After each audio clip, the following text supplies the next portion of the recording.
دیکھیے جی، آج تو نعرہ نہیں لگا ہے، پورا پاکستان نعرہ لگا رہا ہے. ان کی ایک سال کی کارکردگی تو واضح ہو گیا ہے. جس طرح انہوں نے جوڈیشری کے ساتھ کیا، پیکا ایکٹ کے تحت کیا، جو پی ٹی آئی کے لیڈرشپ ورکرز کے ساتھ کر رہے ہیں، پورے پاکستان کو پتہ ہے جی. ہمارے دور سے سردار نبیل گبول آتے ہوئے نظر آ رہے ہیں. نبیل گبول صاحب، سردار دوست سے ملاقات ہوئی کراچی والوں سے. کیا حال ہے؟ نبیل گبول صاحب، آپ دور سے آتے ہوئے نظر آ رہے ہیں. ہاں، کیوں میں بڑا سیدھا سادہ آدمی ہوں، خود گاڑی چلاتا ہوں، پارکنگ ملی نہیں، دور پارکنگ کر کے آیا ہوں. آپ کو یاد ہوگا کہ جب آپ کی پارٹی تھی تو آپ لوگ بڑے نعرے لگاتے تھے، گو بابا گو. مشہور ہوا تھا اسحاق خان کے زمانے میں، گو مشرف گو. نہیں، میرے تو ہاتھ تھک گئے تھے، میرے مسلز بن گئے تھے، وہ ڈیسک بجا بجا. ایکسپیکٹ کر رہے ہیں کہ زرداری صاحب جب خطاب کریں گے، میں تو چاہتا ہوں بڑا سکون سے سنا جائے. سکون سے سنا جائے. ڈیموکریسی ہے، اگر کوئی کرتا ہے اس کی مرضی ہے، لیکن پھر بعد میں بکتے بھی. جب وہ لوگ اسپیچ کریں گے، ان کو ہم اسپیچ کرنے نہیں دیں گے. پریزیڈنٹ زرداری کا 8واں خطاب ہے، یہ ریکارڈ خطاب ہے. تو میں سمجھتا ہوں کہ یہ ایک صدر پاکستان کا ایک ریکارڈ ہے کہ وہ 8ویں دفعہ خطاب کرے قومی اسمبلی سے. سردار صاحب نے کیسا مجھے درست کیا اور بتایا کہ یہ واحد صدر ہیں جو زرداری صاحب جو 8واں خطاب کریں گے آج قومی اسمبلی سے. اسمبلی کے اندر کیا ہوگا اس کی بھی آپ کو جھلک دکھاتے رہیں گے. سے کور کر رہے ہیں پارلیمنٹ آپ؟ مجھے تو سر کوئی آپ کہہ سکتے کہ 2 دہائیاں ہو گئی ہیں. 2 دہائی میں کبھی کوئی صدر کا خطاب ساتھ خیریت سے نہیں گزرا؟ بالکل بھی نہیں گزرا. اور ہر موقع پہ یہی ہوتا ہے کہ ایک پری ڈیٹرمنٹ مائنڈ کے ساتھ لوگ آتے ہیں کہ جس میں آگے احتجاج کرنا. That's it. 4.5 کروڑ بچہ اسکول نہیں جاتا. 40% آبادی غربت سے نیچے کی لکیر میں رہ رہی ہے. لیکن بدقسمتی دیکھیں کہ ان علاقوں سے منتخب اراکین اسمبلی جن گاڑیوں میں آتے ہوں گے، اگر ان گاڑیوں سے اپنی ایک اسکول بنا لیں، ایک کلینک بنا لیں، ایک سڑک بنا لیں. لیکن یہ بدقسمتی ہے اس ملک کی کہ پاکستان جو دہشت گردی کے اعتبار سے دوسرے نمبر پر دنیا کے غریب ترین ملک میں، ایجوکیشن میں جس شعبے میں جائیں کم ترین، لیکن ان کے ایم این ایز، ان کے سینیٹر دیکھیے ماشاءاللہ ادھر بھی گاڑیاں ہی گاڑیاں، بڑی بڑی گاڑیاں، اور تصور بھی نہیں کر سکتے کہ کتنے کروڑوں کی ہوں گی. اس وقت بھی آپ دیکھ رہے ہوں گے. اچھا نہیں لگ رہا مجھے کہتے ہوئے، لیکن بہرحال یہ ایک حقیقت تو ہے نا. اللہ آپ کے صوبے کو خیر رکھے. اچھا، حالات اچھے نہیں ہیں. ہاں، صوبے کے حالات اچھے نہیں ہیں، باقی ملک کے کون سے اچھے. تو یہ جو مشترکہ خطاب میں ہنگامے کیوں ہوتے ہیں؟ ویسے تو اس وقت سے روایت پڑی ہوئی پرانی. بات یہ ہے کہ الیکشن درست کروائیں، ہنگامے کبھی بھی نہیں ہوں گے. ہاں، حامد خان صاحب آئے، سینیٹر صاحب ہمارے ہیں، ان سے بات کر لوں یاد ہے. 1 منٹ سینیٹر صاحب، یہ آج جو وہی حکمت عملی جو گو بابا والی تھی وہی چلے گی؟ کون سی؟ وہ جو بیوی نے لگائی تھی، گو بابا گو، اسحاق خان کے زمانے میں، پھر بعد میں کسی کو نہیں سنا گیا. ہاں، ابھی بھی کوئی صورتحال اس سے ملتی جلتی ہے. مجھے پتہ نہیں ابھی پارٹی کا اس فال میں کیا فیصلہ، اوپر جا کے پتہ چلے گا. لیکن یہ روایت کم ہو سکتی ہے، ختم ہو سکتی ہے؟ نہیں. دیکھیے، جس دن جینون صدر الیکٹ ہو جائے گا تو اس دن یہ ختم ہو جائے گی. اگر کوئی فارم یہ جو ہے 47 والا صدر ہوگا تو پھر تو اس کی عارف الوی صاحب کو کہاں چھوڑا، یا آپ لوگوں نے کہا ان لوگوں کو چھوڑا؟ عارف الوی کو یہ تو نہیں کہہ سکتے کہ ناجائز الیکٹ ہوا تھا. آپ روایت ڈال دیتے، لیکن خیر چلیں. اچھی بات نہیں ہے جمہوریت کے حوالے سے. اتنا کروڑ روپیہ خرچ ہوتا ہے، ساری دنیا سے لوگ آتے ہیں. یہ ٹھیک ہے، چلیے آئی ہوپ. لیکن سینیٹر حامد خان جیسے سنجیدہ لوگ ہیں جو کوشش کرتے ہیں کہ بیلنس کریں. امید ہے آج جو اجلاس کے بعد آئیں گے تو تھوڑا مطمئن ہوں گے. شکریہ خان صاحب.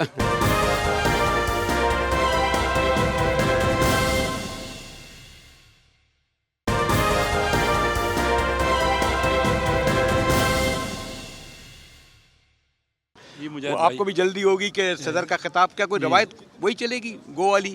جی نہیں جی، کیوں وہ چلے گی؟ میرے خیال میں بہتر روایت ہونی چاہیے. اپوزیشن کو بھی سمجھنا چاہیے. صدر پاکستان ہے نا، پورے اسٹیٹ کی عزت ہوتی ہے، ریاست کی عزت ہوتی ہے. کہاں ہوتی ہے، کہاں ہوئی ہے؟ نہ آپ لوگوں کو نے چھوڑا ان کو، نہ انہوں نے آپ کو چھوڑا. کہیں نہ کبھی تو روایت کو ختم ہی کرنا ہے نا. بات ہے کہ بڑی اچھی آپ بات کریں، ایک پورا سربراہ ہے اسٹیٹ کا تو اس کی عزت. عارف الوی کو بھی تو کہاں چھوڑا؟ تو ان کی بھی کرنی چاہیے تھی. میں تو اس کے فیور میں ہمیشہ کہ اسٹیٹ کے، چاہے ہم نے نہیں کیا تو ہمیں کرنا چاہیے تھا، ان کو بھی کرنا چاہیے. عزت دیکھے ملک کی عزت ہے. اور کتنی بیلنس بات کر رہے ہیں. شیخ صاحب جیسے لوگ کم ہیں جو کہہ رہے ہیں کہ جناب آج اگر ہم نے نہیں انہیں سنا تو آج روایت بدل دیں، آج ہم سنیں زرداری صاحب کو پی ٹی آئی والے. ایسے ہی ہے نا؟ کیوں نہیں، کہیں نہ کہیں تو روایت شروع کریں. چلیے روکیے گا، کوشش کیجیے گا. روایت ختم نہیں. دیکھیں ابھی تو جا کے دیکھیں گے نا کہ کیا ہوتا ہے کیا نہیں ہوتا. لیکن دیکھیں بات یہ ہو جاتی ہے کہ جن لوگوں کی بنیاد